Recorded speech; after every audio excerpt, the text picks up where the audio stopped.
A lot of the Thai don't speak English. Bow a little bit. That'll really impress them. Some places they have strict dress codes. Carry the address of the hotel written down on a business card or a piece of paper. If you want to drink bottled water, don't go for the tap water. I don't recommend that at all. Great bargain on some clothing, some home items. Bangkok, chaotic, colorful, and completely unforgettable, but only if you know the tricks. And first timers, listen up. Your dream trip could quickly turn into a nightmare if you're not prepared. Let's make sure you're ready. And stick around because my final tip is the one that saved me hours of frustration on my first trip, and it could save yours too. Later, I'll share with you one transport hack that makes navigating Bangkok's chaos a breeze. I don't want you to underestimate the heat and humidity here in the Big Mango. The humidity can make even the most seasoned travelers wilt.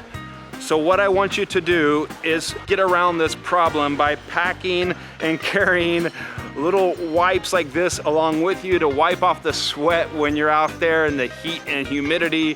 Have cool wipes, or what I see that's popular now in Southeast Asia are these USB charged little battery pack fans that you can cool yourself off with as you're walking around, seeing all the beautiful sights around Bangkok. And if it just becomes too much, well, duck into an air-conditioned coffee shop or mall because they're all around the capital here.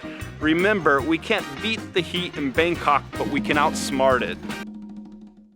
Relying on taxis and walking everywhere, well, Bangkok's traffic is infamous, and its sidewalks, well, they're not exactly tourist friendly.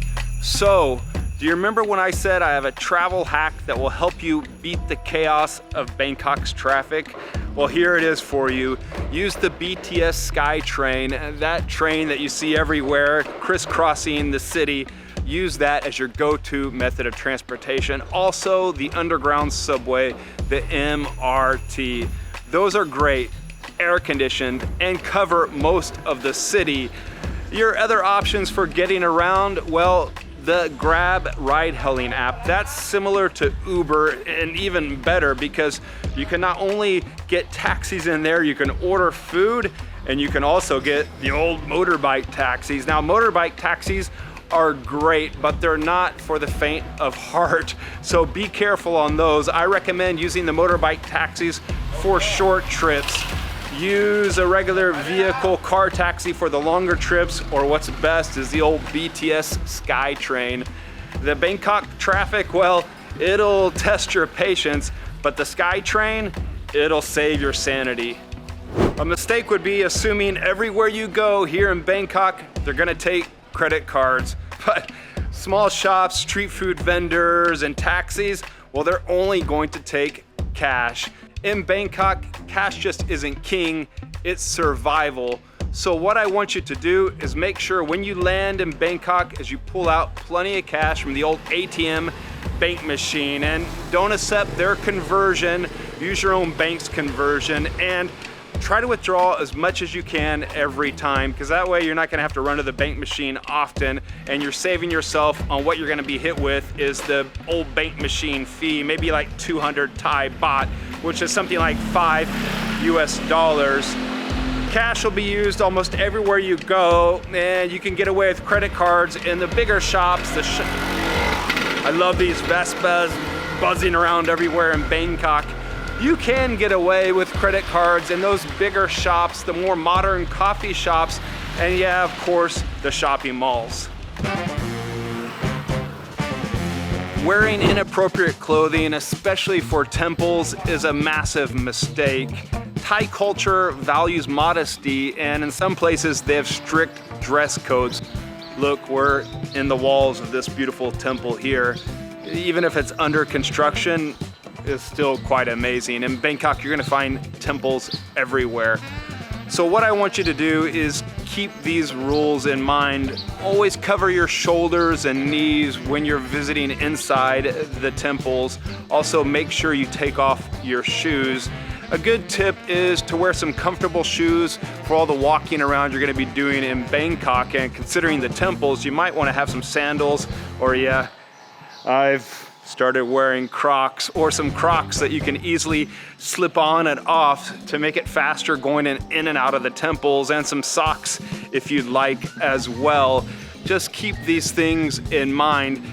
Bangkok, as long as you dress the part, you're gonna earn those smiles that the Thai are famous for. Now guys, I don't want you to be wearing around those tank tops or not a shirt at all when you're going around the city. The other day I was in a food market and all the office workers were in there eating, little outdoor food market, and sure, it's hot and humid, but there's a guy there with this shirt completely unbuttoned, I think from the United States or Australia, and it just was disrespectful, and I could see the looks on the office workers around him looking kind of uncomfortable, but not saying anything because they're too polite, the Thai, but you push them too far and they'll call you out. Also, going back to the heat and humidity, a way to beat it, pack things, clothes that are lightweight cottons, rayon, that material, those clothing items, they're gonna save you when you're out and about.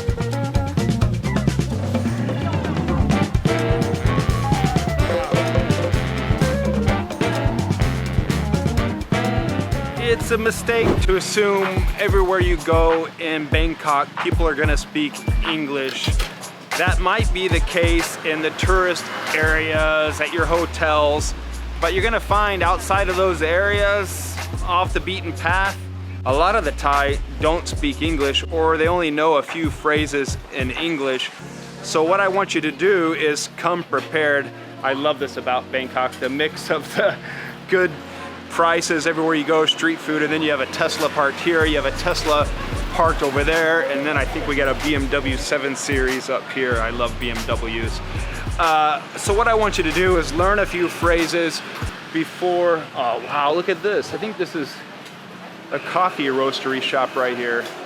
Learn a few phrases before you come to Thailand and to Bangkok, and you may say, hey, geez, Gregor, I'm on vacation, I want to speak English, why do I need to learn another language? I'm not asking you to learn another language. This is something I ask for all the travelers for any country they visit. Know a few key phrases, how to say hello, thank you. That can go a long way and helps you integrate just that little bit with the culture. You're not gonna be one of the locals, and I don't want you to be one of the locals. We're tourists, but it's part of the pleasure of traveling, at least for me. There's that BMW and there's that other Tesla over there. So a few phrases. Hello, Swadee Kap, Swadee Ka if you're a woman, Krap if you're a man. Thank you, Kapun Krap, or Kapun Ka if you're a woman. That's hello and thank you. That's gonna go a long way. A phrase I learned recently, Sabai di mai. That means, how are you? Sabai di mai. Krap if you're a man, Ka if you're a woman. And then if you're out shopping, you can point to something and say, Ani, this one, and go ahead and laugh at my Thai pronunciation, but just like in Italian, I'm learning, people laugh at me, and hey, at least you make the effort. And then you could say, Tao Rai, how much? And what I've been doing lately is also learning my numbers. Nung, song, sam, si, ha. And then it goes on from there, ho, jed, ped, gao, seep, et, and so on. 20s, ye seep, and it keeps going and going. It's a great way. Every time I pay for something, I use the numbers and I repeat the numbers. It just reinforces it in the old noggin. That is the 7 Series right there. Big BMW fan right here. Anytime I can rent a BMW, I do it. I don't want to own one. I owned a 3 Series before. Tesla over there.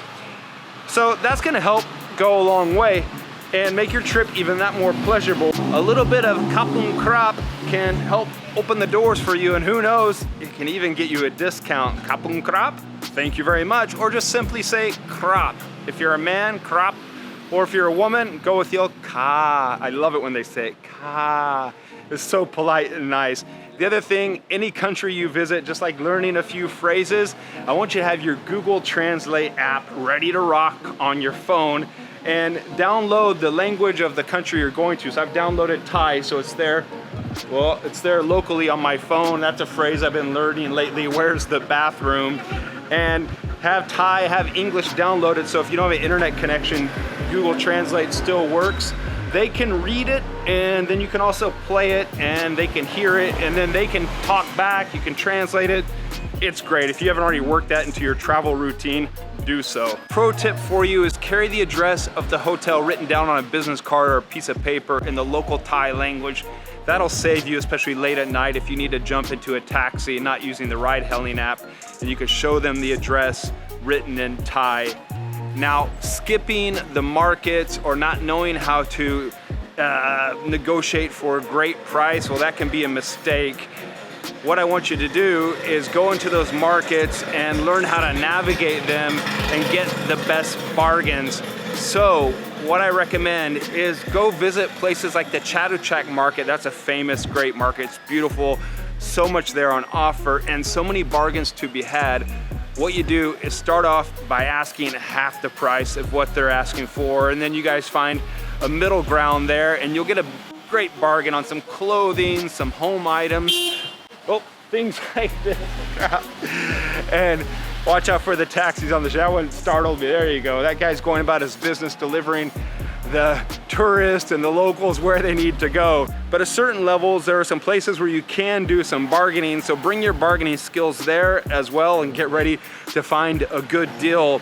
Around the MBK Center on the Sukhumvit line there, you're gonna find the Siam Paragon Mall, you're gonna find Central World. Now these aren't places for bargaining at all, but these are places where you can do some great shopping, even better than what you're gonna find back in the United States, Australia, wherever you're coming from.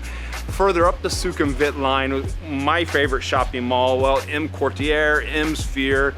Now in all these malls, what's great, not just the luxury shopping and all the little items you can pick up, electronics, but usually every mall is gonna have a level that's a food court, and oftentimes it's in the basement level or up on the highest level.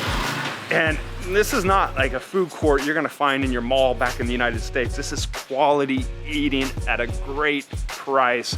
So I don't want you to miss out on those bargains to be had. I want you to navigate around the city and learn how to find the best bargains and indulge on your first trip in Bangkok. Skipping the street food in Bangkok out of fear of getting sick, well, you're missing out on one of the best things there is to do in Bangkok, eating street food. What I recommend for you to do is dive in head first and try it out. There are a few things to keep in mind. Go to those places with long lines. There you know the Thai, they enjoy that street food stall and they're lining up and waiting with their time to get the food. See places that have high turnover. You don't want to go to the stalls where the food's been sitting there for a long time. Some great places that have great street food scenes. Well, places like where I'm at right now, I'm in Chinatown along Yallarat Road. That lights up at night, and in the day on the small sois, the alleyways, like what we have here, you're gonna find some great food. Also, One Ratchada, that used to be the old night train market, the train market with all those colorful tents. Now it's all white tents, really beautiful. Go there, go to Chinatown and dive in, enjoy. There are so many great plates you can have.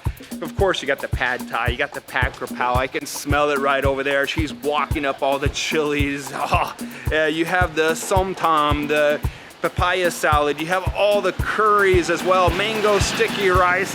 There's too much to get into right now. We've already talked about the malls and the food courts. Those are great. And one thing I forgot to mention about those, they're air conditioned and of course they're covered. So they're great for beating the weather in rainy season, and they're great for beating the heat in the hot season as well. And you get a great variety of food. Keep in mind when you're traveling about Thailand and in Bangkok here, you want to drink bottled water. Don't go for the tap water. I don't recommend that at all. And everywhere you go, even in restaurants and such, you're gonna find fruit juices, smoothies. Every place makes them, even the high-end restaurants. Just remember, they, by default, will usually put in some sugar. So if you don't want sugar, I've learned the Thai phrase, and I suggest you learn it too, although it's not great, but it always brings a smile. Mai sai nom tam. Mai sai nom tam. Krap if you're a man, ka if you're a woman. That's gonna make sure they don't add in sugar.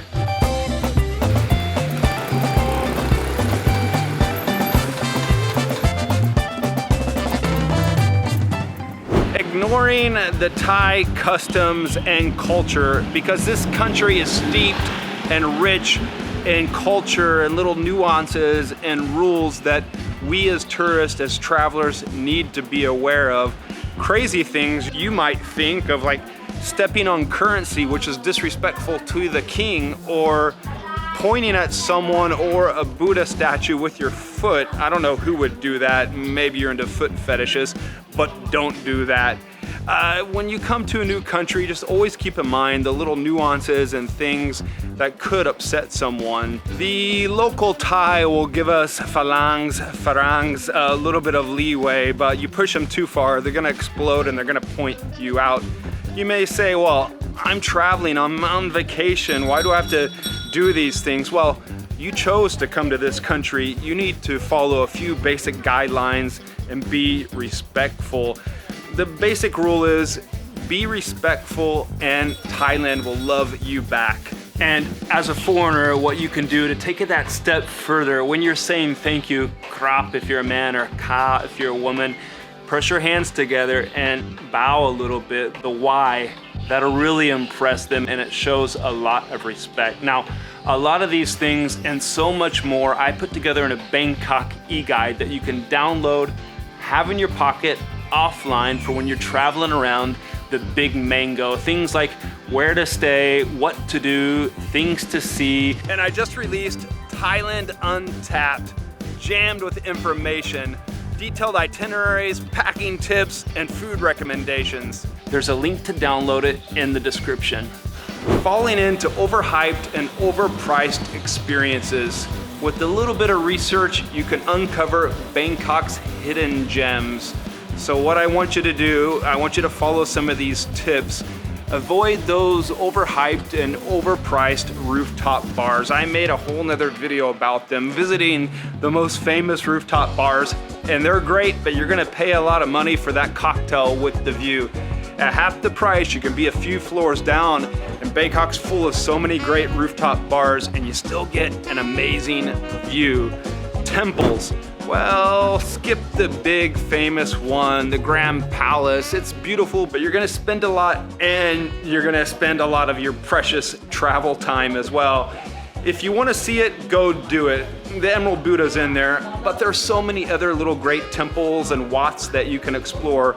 Wat Pho, which is near the Grand Palace, has almost a quarter of the amount of tourists that go in there to see the old reclining Buddha. Across the river, Wat Arun, that's amazing, especially at sunrise or sunset. And then one of my favorites, Wat Saket, the Golden Temple. Oh, it's really beautiful, and not too many people go there. You climb all the way up there and you get a great view of Bangkok.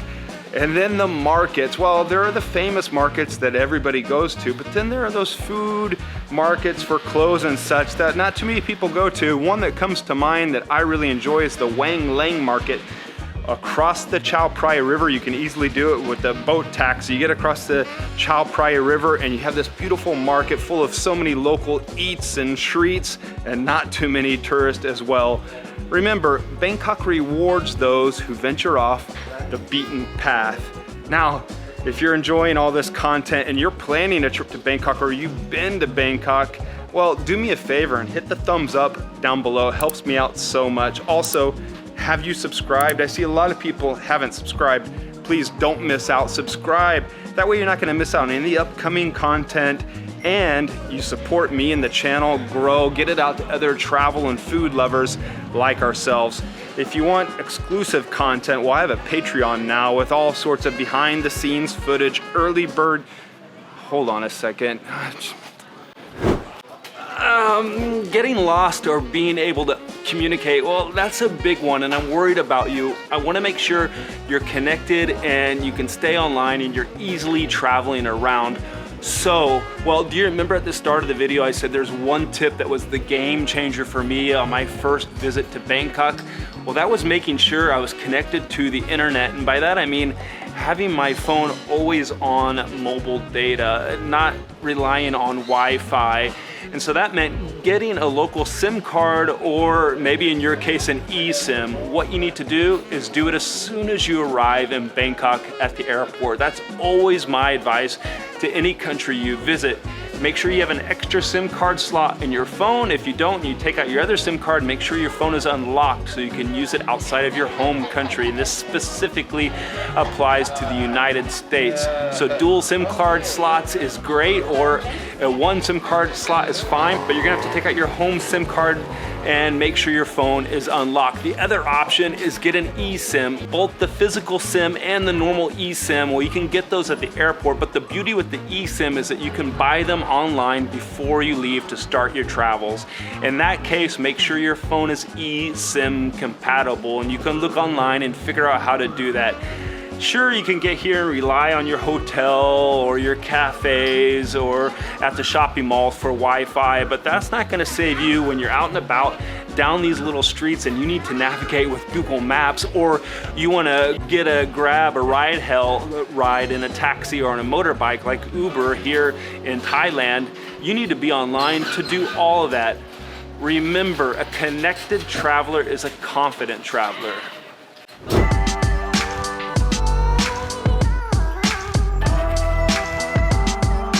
Bangkok just doesn't welcome you, it challenges you. Rise to the challenge and you'll fall in love with this incredible city. Bangkok is a city of contrast, chaos and calm, luxury and simplicity. But it's these contrasts that make the city so darn magical. Follow these tips and you'll make sure your first trip to Bangkok is unforgettable in a good way.